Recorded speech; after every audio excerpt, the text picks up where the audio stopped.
One of the less discussed aspects of marriage is creating a budget with your spouse. Working out is an important part of learning how to be married, or improving at it. An equal partnership, a merger, or a union are all terms used to describe marriage. You probably agree that communication is crucial to your happiness, no matter how you describe yours.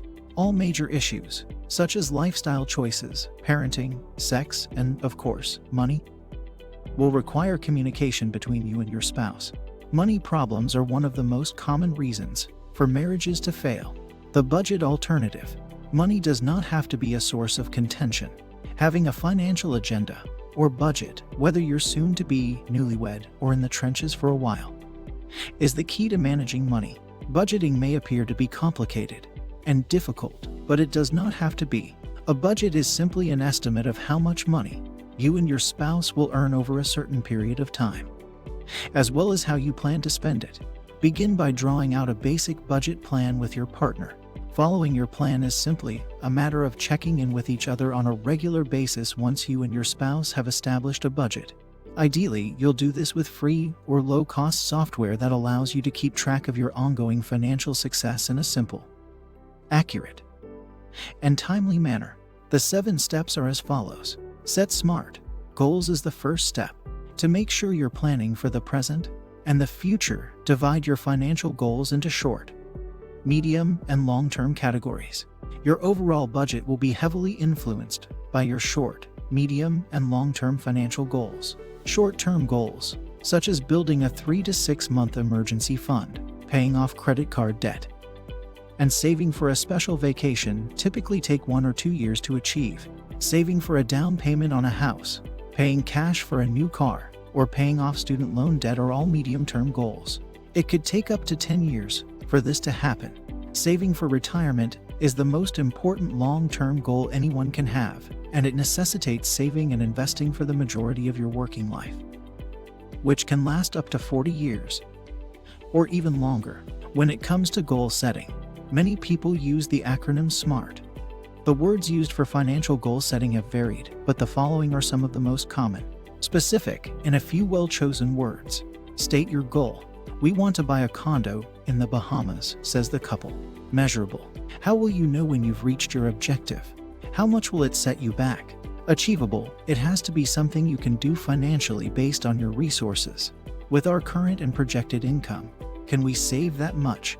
Realistic. Does it make sense in your situation, even if it's possible?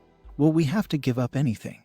And is that okay? Time-based. Depending on your timeline, you'll know whether this is a short-term, medium-term, or long-term goal. Can you tell me how long this will take? To test and, if necessary, adjust your goals, use SMART. If buying a condo in the Bahamas is out of your price range or takes too long, consider a timeshare. Alternatively, how about a stateside beach resort? Step 2. Calculate your net earnings. Take a look at your monthly income after you've set your financial goals. The amount you earn before taxes and deductions is your gross income. That isn't helpful for budgeting, but any money set aside for retirement, a pension, or Social Security will come into play later. So make a note of it in the money you budget with. Use your net monthly income or your take-home pay to create a budget. This is the amount you get before you start spending. Your net income is likely to be stable if you and your spouse are paid a salary or hourly wage. If you or your partner earns irregular income from seasonal work, self-employment, or sales commissions, you should review your income section at least once a month. Step 3. Total required expenses. Mandatory expenses are costs that you must pay on a monthly basis. Housing payments, car payments, gasoline, parking, utilities, student or other loan payments, insurance, credit card payments, and food are all examples. Some people consider food to be what's left over after all the bills are paid, but you and your spouse should have a rough idea of how much you need to spend on groceries and include it as a required expense. Subtract your required expenses from your net income. You have $4,000 to carry forward to step 4 if your combined monthly net income is $8,000 and your mandatory expenses total $4,000, for example. Step 4. Determine how much money you'll need to save. Calculate how much you need to save to meet your financial goals and how much is covered by tax deductions for a 401(k) IRA or pension. Before moving on, complete step 4 with all of this information. Subtract the amount you need to save from the amount you have left over in step 3. That's how much money you have left over for the next category, discretionary spending. Let's say you have a total savings goal of $1,600 per month. Subtract that amount from the $4,000 left over from step 3 to arrive at $2,400 for the next step. Step 5. Allocate discretionary funds. Spending on things you want but don't need is referred to as discretionary spending. So buckle up for your most interesting discussions about discretionary spending with your spouse. Paying for things you do or enjoy together, such as eating out, vacations, watching cable, streaming shows, or matching outfits for this year's ugly Christmas sweater party, is an example of discretionary spending. It also takes into account how much you spend on your own. This could include individual nights out with friends, sports, or any of a variety of other activities that you do with others or by yourself. It could also include your clothing, electronics, and the type of car you drive. Make a list of all possible discretionary spending and categorize it as joint or individual. Discretionary spending usually has its own mini budget, which is created monthly based on available funds. You have $2,400 left over in the example above for discretionary spending. That is unlikely to be the case every month, so you and your spouse will need to discuss discretionary spending on a monthly basis. This will frequently necessitate both of you making sacrifices. Conflict can be reduced if you both accept an equal amount of suffering. And despite the need for compromise, marriage has a positive effect on your financial situation. Step 6. Decide on a budgeting program. Now it's time to have some fun. With your basic budget in hand, you'll search for budgeting software that meets your requirements and that both of you are comfortable with. While almost any budgeting software program or app will work, some have features designed specifically for couples. Here are 3 of them. A budget is required. You need a budget is based on the zero-based budgeting principle, which states that you should give every dollar a job. It works best for people who are willing to take charge of their finances and break old habits in order for the system to function. YNAB is available on both Windows and Mac computers, as well as through Alexa. It is a true cross-platform system because it has iPhone and Android apps. The software allows you to connect to your bank and credit card accounts, but it does not keep track of your investments. Budgets on the YNAB site can be shared by multiple users, and the site even has information on how to budget as a couple. The platform includes tutorials, videos, and a weekly podcast for budgeting beginners. YNAB has a free trial period of 34 days, after which it costs $11.99 per month. Honeydew.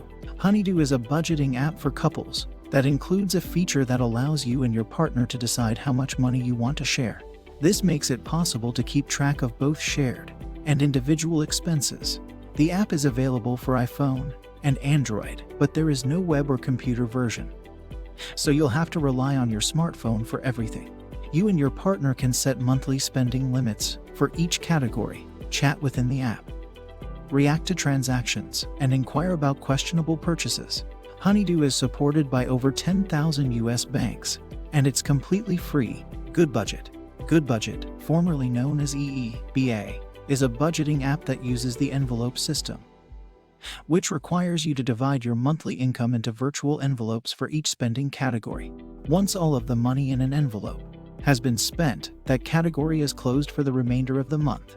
All budgets are synchronized across devices, and the web version, which can be accessed from any computer, makes this program cross-platform. The paid version of Goodbudget imports transactions from multiple accounts automatically. Everything has to be entered manually in the free version.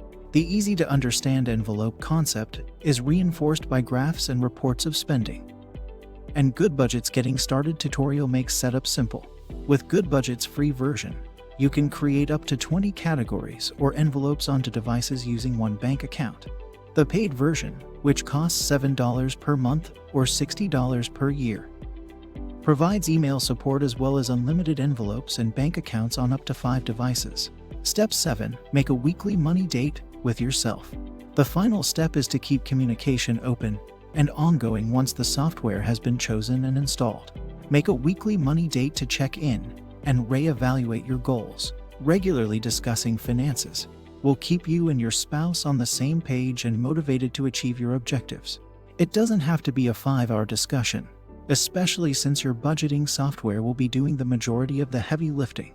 Discussing your budget over a glass of wine or while preparing dinner can be a fun way to spend time with your partner while staying on top of your finances.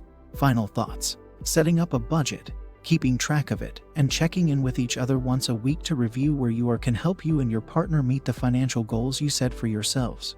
What better way to get a new marriage off to a good start or to strengthen an existing one?